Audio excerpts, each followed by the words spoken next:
Hey, sixth grade, welcome back. Today's your lecture on perpetual motion, something kind of fun, and I don't know if you ever thought about this kind of thing before. It is in your book, it is pages 98, 99. So go ahead, go to the Google Doc, get the slides pulled up so you can follow along, and start on the warm up. Do you think you could make a machine that runs forever? Like it never ever stops? Go ahead, think about it. You think about how you could do it. Pause the video if you need some time. I'm gonna dance. Yay! Okay, pause the video if you need more time. I'm moving on. So, our lecture today is on perpetual motion. Again, chapter 8, pages 98 to 99. And the first question is, what is perpetual motion? It's defined as motion that continues endlessly, meaning that if something's put into motion, it will never, ever, ever, ever stop, and it keeps going on forever, indefinitely. Now you're like, how does this happen? Well, that moves into our next slide. Is perpetual motion possible? It depends on who you ask.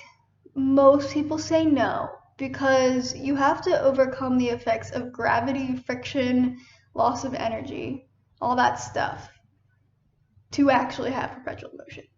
You also must basically violate the laws of thermodynamics. Thermodynamics are a scientific study of how energy transfers and how it changes forms.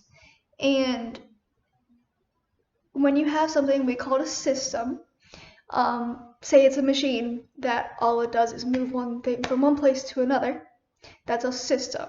You put energy in, it's able to move the thing, it goes to the other end.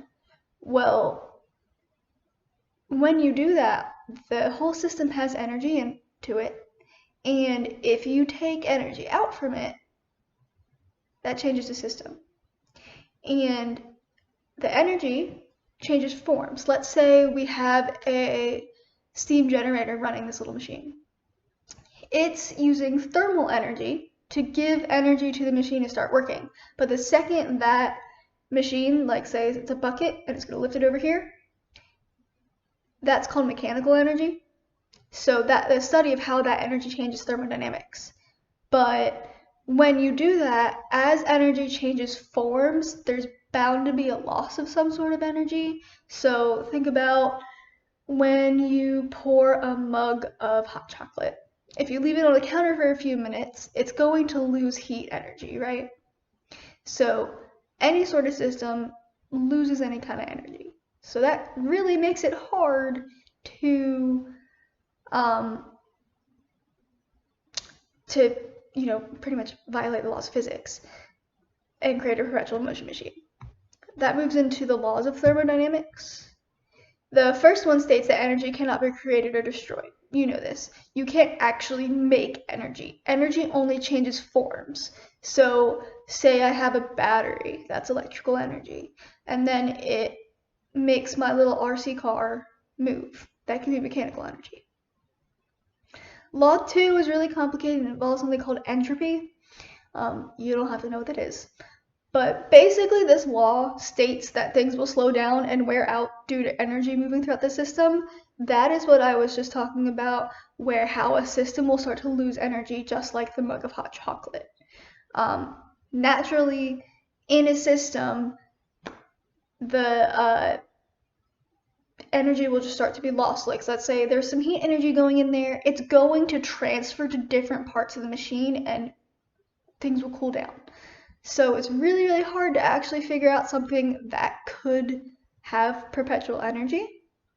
If you move to the next slide, there have been many, many, many attempts at how to make a perpetual motion machine. The most common design is that picture you see there. It's a wheel with weights on it. The idea is that if you give the wheel a push to start going, all those weights are going to start flipping over, and that motion will help it to continue turning forever and ever and ever. But we know that there's friction, air resistance being the main one in this, and the wood rubbing together. We also know that energy is lost. So if it has no way to get more energy, it can't continue rotating. The notable inventors, the man that designed that wheel is Via Dunkel. Sorry, my French isn't great. That's the Villard de Honnecourt. That's what you think it says. Via de Honnecourt. And he's French, and he made that perpetual wheel. John Gamgee, he's an Englishman who his main machine he used ammonia because it has a lower boiling point, or sorry, other way. The boiling point is different than water, so he would boil it and try and make the machine go and go and go. You can read all about that in detail in your book. All the attempts thus far, because of the laws of thermodynamics and basic laws of physics, no one's been able to get it to work. Maybe one of you one day will be an amazing physicist and come up with a perpetual motion machine. Benefits of perpetual motion machines would be that it would be an infinite source of energy. Like, we wouldn't have to worry about coal or hydroelectricity or all those problems. You could use it to help do labor, like hard physical work. Like, if I can get this machine that works forever and forever and ever, I don't need a person to do it anymore. So there are a lot of benefits to this, but it's basically defying the laws of the universe if you do. But maybe you're just awesome, you'll figure it out one day. So your homework assignment is on the last slide, and I'm asking you to try and defy the laws of physics. You guys are creative. Don't stress too much about it. I just want you to take a couple minutes, sketch out or maybe explain a little idea of something that could be perpetual motion. Don't just use the wheel. Like, you can use the wheel as a sounding board. Maybe it's part of your machine, but who knows? See what you come up with, okay? Email me your responses, and I apologize for this lighting that's going crazy. The sunshine has decided to blink at me. Anyway, bye.